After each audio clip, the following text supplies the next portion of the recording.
What's good, y'all? Welcome to my review for this week's episode of JoJo's Bizarre Adventure. Diamonds, or I'll say Stardust Crusaders. Man, this episode was fucking amazing. I would definitely say that this is probably my second favorite episode of Stardust of Diamonds and Brimble. Nothing topping that food that that episode with the chef.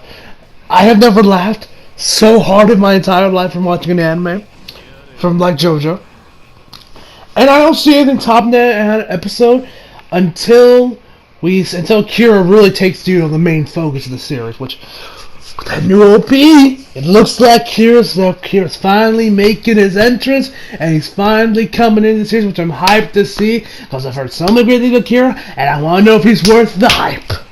Anyway, so let's get into it. So he starts us off exactly where we left off last week with a shot with Koichi like, man, why does my bag and my shoes feel heavier than usual? And where he realizes he's right at Rohan's house. Or Rohan, I should say. So Koichi goes into his place, and they're like having this eternal, should I go, should I not go, should I go, should I go? So anyway, he gets inside, he sees that Rohan is working, he's like, my god, he's working with such a stern expression. He's like, Koichi, you're finally here. Would you mind waiting 2 more pages and I'm not done with next week's manuscript? It'll only take me about 20 minutes. He's like, what? Did he just say 20 minutes? And then we see him instantly grab out the pen and start sketching like crazy. And it's, of course, in the most JoJo of JoJo fashion. Over the top, ridiculous, but oh so awesome. As Koichi is giving like, oh my god! He is just going with the pen for the... I swear to god, Araki has to be loosely based off of Araki. Rohan has to be loosely based off of Araki. There is no way that Araki would create a mangaka as a character, as an enemy standing in JoJo's Bizarre Adventure, when he too is a manga, and not have put some of himself in there. Some of that has to be, I don't know if Araki is low-key flexing here. It's like, yeah, I don't sketch, I just write with the pen, baby. Like, or what, but... Anyway, so he goes on. That dude is just going crazy with that pen. It's in a very Death Note-esque fashion, although not as over the top as Death Note, but it's just like in JoJo. So he's sketching like crazy, drawing the characters. He's like, oh my god, he's doing the backgrounds too. And then when he like kind of like fill with like and like when he kind of like put things in black instead of just like coloring it, he just because he uses one of those old type pens, only pens like the normal pens, that ones that looks like you gotta dunk it into the liquid, and just starts and just lightly just I guess pushing or just like dabbing, I guess you would say, over the page, and it's perfect, and it's perfectly aimed shurikens, just land perfection, no spilling, no if it kind of leaks, it's all perfection. It's just like it's like, oh my god, this requires a level of skill I have never seen before. Oh my god! And then he gets out the paintbrush and he has like 4 in one hand and just finishes off with the last line. And like, you know how in the show they usually have the like kanji just pop up on the screen when shit's about to hit the fan? Here, they did it in black and white, just like a manga style. Nice little, I like that attention to detail from David Production. That was a nice little touch. I liked that they did that. So... yeah, so that was awesome to see. That was great. Anyway, man, that was just ridiculous. Like, I love stuff like that. Is why I love JoJo so much. So he's like, my god! He's like, it's all thanks to you, Koichi. Your life story. I am brimming with creativity. Here, give me the next page. And Koichi's like, what are you talking about? What's happening? Then then his face starts opening up like a book, just like but like a lot of things. Like, oh my god, I remember now. It's Dance Heaven Door. You're one of the enemy stand users. Where we then get the next OP. Now I see. Now you guys remember when I said like, why did they turn out the OP last week in my review? Well, actually, when I went to get the screenshots I need for my thumbnail, I rewatched the episodes. I downloaded the episode sub because it's from the website I used to get the dub to where I download the episodes to get my screenshots. They didn't have the dub up when I was actually working on the review. So I just had to use the sub, and then the sub they cut out the OP as well there. So I was like, Toonami, why are you doing this? Toonami, why are you doing this? But here, like, and oh my god. Yo, this OP's fucking awesome, man. Like, first off, the song. I don't know the songs because this was a Texas OP, but I just love that that opening guitar riff and just the say, I'm gonna say. Just the overall song was just amazing. I love this song. The art animation there was great. A lot of shots. I'm definitely curious on what the context is. I'm sure manga is like, hey, or sub watchers that are rewatching the dub are like, hey, oh, like they're like, yep. Well, us dub boys are like, oh my god, what is this? That was perfect timing right there. Anyway. So I'm definitely curious on what the stuff here. We got Koichi's psycho girlfriend. She looks like she's gonna be a much major role here in I guess this arc you could say, or at least with the it's OP plans. Which I'm definitely curious on what they're gonna do with that. And it looks like Rohan's gonna stay around with the series, which I hope he does because I love Rohan. I love him. I swear to God, Rock has to be putting some of himself in there. I swear Rock has to be putting some of himself in there. There's no way there isn't a little bit of a Rocky in there. I wouldn't know because I don't know Rocky. I haven't really watched any interviews with him, but it has to be a Rocky. There has to be a little bit of a Rocky in Rohan. But anyway, definitely top of there has to be a Rocky in there.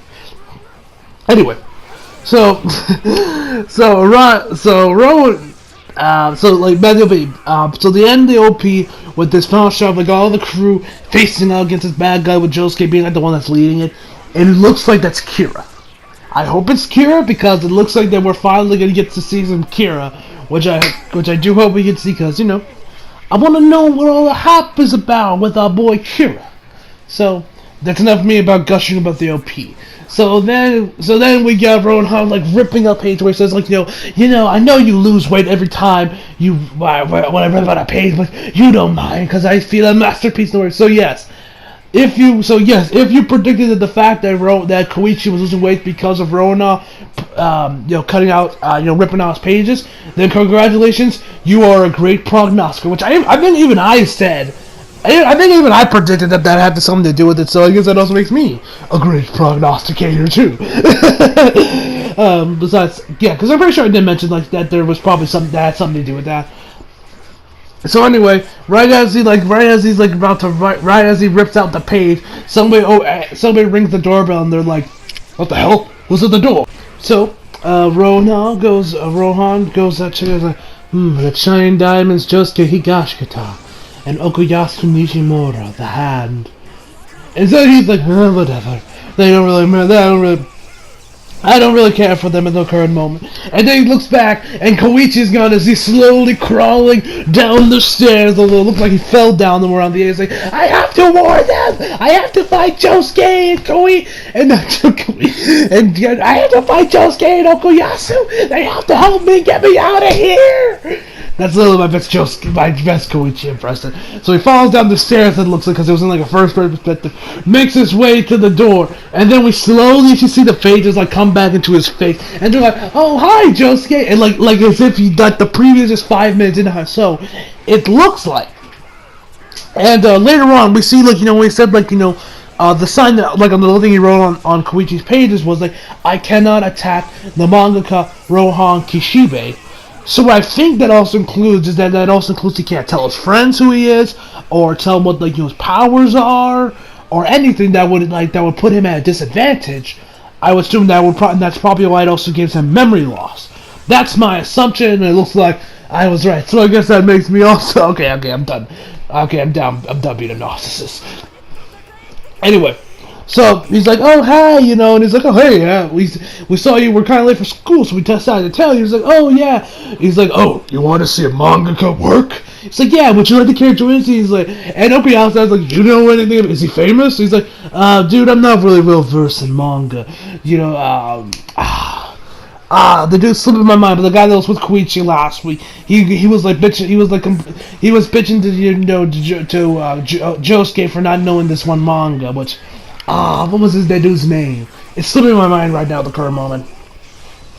And so they're like, okay, well, let me say, see ya. And so Okuyasu's like, well, you're not hanging out with a smoking hot girl, so that's how ego killed me. Just do your thing, Koichi's like, okay, bye. And then he opens the door, and then he closes the door, and he's like, what was I going to say to them? And then, like, lightning's, like, all over. He's like, oh my god, I remember now! And, like, the pages are all out again. He's like, I need to get out. So then he opens the door again, and he's like, bye, see you guys later at school. Like, I said the last 5 minutes, and, like that just did not happen. And he's like, okay, don't be late. He's like, I won't. And he goes back, and he's like, oh my god, why can't I tell them anything? And that's when we see in the pages. It says, I can't hurt the manga, attack the manga, Rohan Kashibe. Like we saw that was there last week.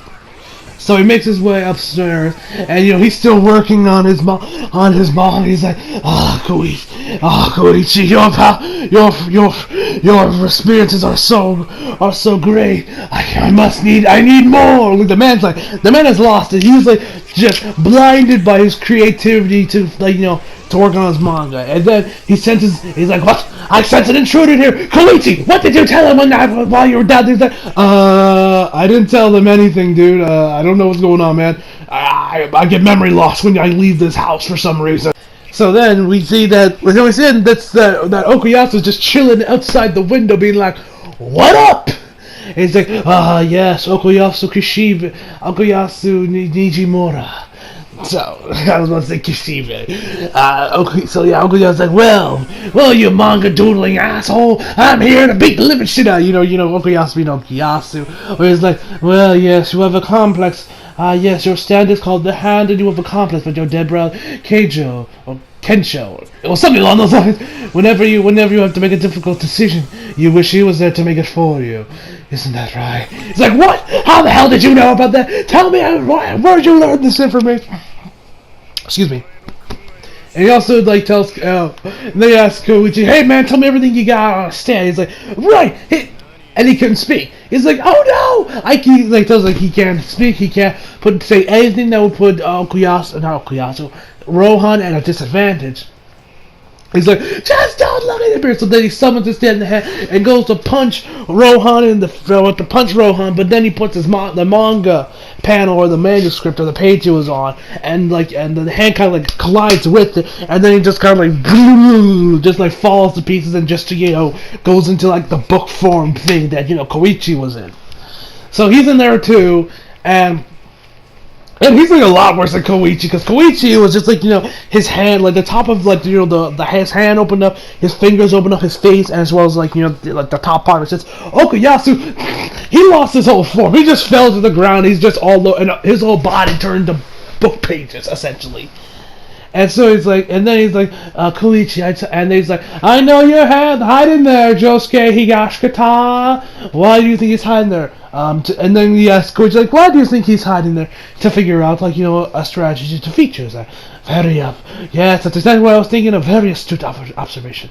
And, it's like, why don't you think he has left? Why hasn't he left to, tell other people about what's going on? He's like, no way! Josuke would never do that! He's like, he would never leave, but he's like, you're right, on your file it says there's too much character to do into that, but then he says, but he's like, because I'm a manga artist, I have to think of every single perceivable outcome, and he talks about how he could perhaps that Josuke could leave and tell somebody else what's going on, and so that he gets more sand users, which means Rohan is pretty much completely and utterly fucked here. And he's like, that leaves me in quite a dilemma. Fuck, what do I do? And so he's like, oh, and Koichi, I asked, and he's like, and then he's like, yeah, you're right, he can get Josuke, he can get, Jotaro in here, and he can get Yukiko. He's like, I don't want to see Yukiko, although we could use her hair. I thought that was weird, because Koichi, when he first heard Yukiko, he's like, no, I want nothing to do with this bitch. But he's like, although we could use her hair. I mean, yeah, her hair is very useful, but it's white and it's a lot shorter now. But I guess, judging from the OP, she either grew back or she dyed it black. She dyed it back to black. I don't know whichever option it was. Whatever happened. We'll have to probably wait and see on that front. Anyway, so And so he's like, tells Josuke to run, but he won't let him run because Koichi tells him, like, oh, Koichi, I give you my permission to read what I put down on Okuyasu's page. He's like, what? Oh my God, this is sick. He's like, what did he write? Tell me. And then he says, and it says, if Josuke leaves or does anything to it, like damage or if he pretty much just leaves to go and get back up, Okuyasu will burn himself to death. Yes, he told him that he would burn himself to death if Josuke leaves. It's like, what? Why wouldn't do something that crazy? And then his right hand slowly comes into frame, holding a lighter, lights it up, and goes right to his other hand. He's like, hey, right hand, stop that! And then he just starts burning. He's like, like he's not completely engulfed in flames or nothing, but his like hand is pretty much like in fire, which that man's gonna suffer some 3rd-degree burns. So then Josuke gets out of where he was hiding, but he has his eyes closed. So he's like, well, that's a childish move, but but it could be right, but it could be useful for that situation since you can't see since you can't see heaven's door. And so then he just starts charging at Rohan. He just starts charging at him. He's like, yes, keeping your eyes closed could help you, but think fast. And then he throws these things. I think they're like the tops he put on his pens. I'm pretty sure that's what they are. And throws them at right, and they'll land on Josuke's face. Which, first of all, where did Rohan get his aim? This man is like just throwing at them like they're shurikens, like he's some ninja or something. Anyway. So, they hit Josuke's face, but he just, he kind of like groans and like his face, it hurts, but he doesn't open his eyes. He still keeps charging. And I love what Rohan said. He was like, oh shit, if he keeps charging at me like a raging bull, I'm fucked. Well, if I was a manga protagonist, what would I do? Yes, the man legit says, if I was a manga protagonist, what would I do? I just found that hilarious. That scene had me dying right there. That Rohan's like, if I was a manga protagonist, what would I do? And then there's like this little timer on the bottom left-hand corner as Rohan is thinking about it. I just thought that scene was just absolutely hilarious. That was without a probably like the highlight of the episode. Well, almost highlight. There was some stuff that I would say that was a highlight episode, but that was one of the highlights of the episode. Was that whole, if I was a manga character, what would I do? Stick. That I just found fucking hilarious. And so right after that, and Koichi's like, yes, keep charging! And he said it was actually stampeding bull is the actual line, but not raging bull, but same difference. Anyway, so Koichi's like, hurry up, keep charging, Josuke! And then we look at Okuyasu, who is lighting himself on fire, like, well, for Pete's sake, hurry up! Then we're laughing, so he's like, Charles, and then he's like, aha, there must be something in Josuke and Koichi's file. That'll tell me exactly what he knows. Yes. Okay, come on. Aha! It seems comments about your hair, such as your hair is laughable. And then this man just roasts the living shit out of Josuke's hair. I don't remember the exact lines off the top of my head, but I do remember a couple. So right after he said, like, such as your hair is loud, was like, wasn't that pink cushion on top of your head like it started like 2 decades ago? Or did you actually think that hairstyle was cool? And he's like, I dare you to insult my hair again. It's like, if you insist. And then he just starts roasting the living shit out of him. And he's like, well, and that useless amount of hair on your noggin would be used as a pigeon started to coop there. And actually, like, I guess points and like touches his hair and does like a little boing to it. And this is like, and he's like, I win. And then so starting Diamond starts just wailing at him with punches. He's like, I win. Then pulls up the mask and puts it right in front of Josuke's face. And he's like, I win. But then a punch connects to his face, and then just Josuke beats the ever living shit out of this guy to the point that even Jotaro would probably have to step in and be like, okay, bro, that's enough. Like, this man just beats him to a pulp. He flies into like his bookshelf. The bookshelf falls right on top of him. He's like, I don't get it. I busted my showed him the manuscript. So how could this have happened? How could this have happened? And then so the man then And then Josuke, this guy is just going on. He's like, "Where are you, you monitoring staff, Matthew? Monitoring staff jackass! I'll show you a story." And he's like punching. And he like throws out his desktop out the window. Throws other stuff out the windows. The man is in a blind rage, which is probably why he did not like he's probably not aware of what he's doing, which is probably why when the mansion appeared in front of it, it did not register with Josuke, because the man's in such a blind rage that he just doesn't know what's going on anymore. And so then you got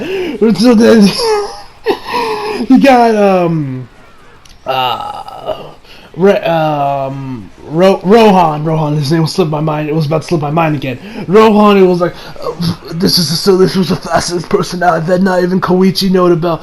But why does he get so pissed when people insult his hair? And then Koichi said, "Oh yeah, I remember the reason why he told me why he loses his shit when people insult his hair." It's like, but it's kind of evolved story. It's like, what are you talking about? I know I don't remember it all correctly, so I may have to fill in some details. But and then we get the origin of his stories to why people insult his hair. So, for like the brief summarized version of it, essentially back when Josuke was a kid, right at around the same time when Jotaro, Polnareff, Joseph, and Abdul and God damn, the dude's name is always slipping my mind. Anyway, but when this was all going down, Josuke, he too also was also very sick as well, just like Jotaro's mother was. Now I'm not sure exactly why he was sick, because I don't remember exactly why even Jotaro's mom was sick. So if I had to guess, it was probably because Josuke did not manifest a stand in that time, because by that time already Polnareff, Kakyoin, that was his name. Kakyoin, Polnareff, Kakyoin, Joseph, and Jotaro, they all manifested their stands by the time Dio was wrecking shit up. But Jotaro's mom never manifested her stand, and I'm assuming neither did Josuke, which is probably why he too was also deadly ill, just as badly as Jotaro's mother would. That's the reason I can probably get to why he was sick as well. So his mom was trying to bring him to a hospital. It was snowing like crazy, the biggest blizzard that I forget what city this place. The name of the city is slipping my mind. Jesus Christ, my memory is fucking terrible when it comes to names. It was the biggest blizzard this place had ever seen, and Jotaro's mom got stuck. But then, and she's like, "Damn it, why didn't I just call an ambulance? What's going on? What am I gonna do?" Then this man pops up that looks suspiciously like Josuke. Same hairstyle, same body type, even same jacket, same uniform. But his face is blurred out. We don't see his face, and he doesn't even have a voice. He just talks in like text boxes like it's a silent movie. And he tells him he ends up helping them out. But he puts his jacket underneath the car, and he tells her to push, go forward, pump the gas and never let up, otherwise she'll get stuck again. And so she does that, and he pushes the car out to help her out a little bit, and then they just leave, and she's like, "Thank you." Koichi, Josuke's mom, tried to look for the man, but she couldn't find anything. Now, I don't know about you, but this sounds like there's some time travel going down in JoJo's Bizarre Adventures, because this reminds me a lot of this time in Harry Potter and Prisoner of Azkaban, when Harry helped out his past self against I forget what those things are called. Those creatures that look like ghosts that have sheets on top. They have sheets on top of them. Those black creatures that were all over Prisoner of Azkaban. Those guys. I forget what they were called, but it reminds me a lot of that scene from Prisoner of Azkaban. So, does this mean that we're going to later see, maybe around the end of part 4, we'll see some time travel shenanigans at the end? I doubt it, because JoJo doesn't see any time series that deals with time travel, besides Dio. So, I'm curious if they're going to mess around with that. Was this all just a coincidence? I feel with just how much he looks like Josuke, it's too much of a coincidence for not to have done Dio's song with time travel. But we'll have to wait and see on that front. Do I think it's time travel? Probably. So, and And then he says that if anyone insults my hair, because he saved his mom that day, he decided to adopt his hairstyle because he's like a mentor to him. So if you insult his hairstyle, you insult him, which Josuke does not like. And so Koichi thought he was making it up, which I can't really blame the man. So he wasn't really paying attention. It's like, whoa. And so then we see Rohan is still alive and breathing. He has a pen in his hand. There's a piece of paper. It's like, oh my god, he has a pen. Stop him, you. And Yoko's like, you just don't know when to quit, do you? It's like, no, that's not it. I wanted to write down that beautiful story before I lost consciousness. What a beautiful story. These are experiences you only see once in a lifetime. How lucky am I? I'm so glad I packed my bags and moved tomorrow. And Koichi's like, look, at this point you gotta commemorate this dude's determination and worth ethic. I mean, the man is literally like seconds away from losing consciousness after taking the acid where he's just like, I must write this for my manga. I need this material. Like I'm like just right there with Koichi. Like you just gotta commemorate the man at this point, for he has one of the you have to admit he has one of the best work ethics you've ever seen from any manga career. Whether or not the dude's a good guy or bad, you gotta commemorate from that. He truly is a super manga artist, super mangaka I should say. Which I'm right there with Koichi on that. And then Josuke finds is like, I finally found you manga artist. I remember I wasn't down pounding you. And then we see more windows shattering, and that's where the episode ends. But before I leave you guys, there's one thing I gotta talk about. So I rewatched the episode, and in the part where we see Josuke as a little kid, I noticed something. First, so he's wearing a slightly different outfit from what Josuke's wearing, but it's practically very similar with like the golden part to the top of it. But he is very beaten and very beaten. Blood's all over him. He looks very scuffed up. Like the man was just in a fight. Could it have ended when we first see him, blue like little sparkles appear on screen right before the mystery man appears? Could it have? Now this is why I still keep going. There's might be some time travel going on, and why I brought a Prisoner of Azkaban, because he's very beaten up. Looks a lot like Josuke. Same body type. Looks like him. We just don't see his face. He looks a lot like Josuke. So, could it have been like maybe after he finished up beating Kira, maybe Kira had like a time machine, or as a last ditch effort for Kira, he used the stand to put Josuke back right there, and Josuke helped out his mom. Very interesting theories going on now. I don't know if this could just be now these could just be conspiracy theories, or I might be nail right on the head with this stuff. We'll have to wait and see on whether or not if any of this stuff I'm theorizing is indeed true. So, overall, fucking amazing episode. Loved this week's episode. It was just a joy to watch. Overall, I give this episode, of course, a 10 out of 10. This series is just getting 10s left and right. Anyway, so hope y'all enjoyed the video. Leave a like if you did, subscribe if you're new. Follow me on Instagram, Twitter, if you feel like it. Links in the description box below. And as always, come back for more. See you guys next time.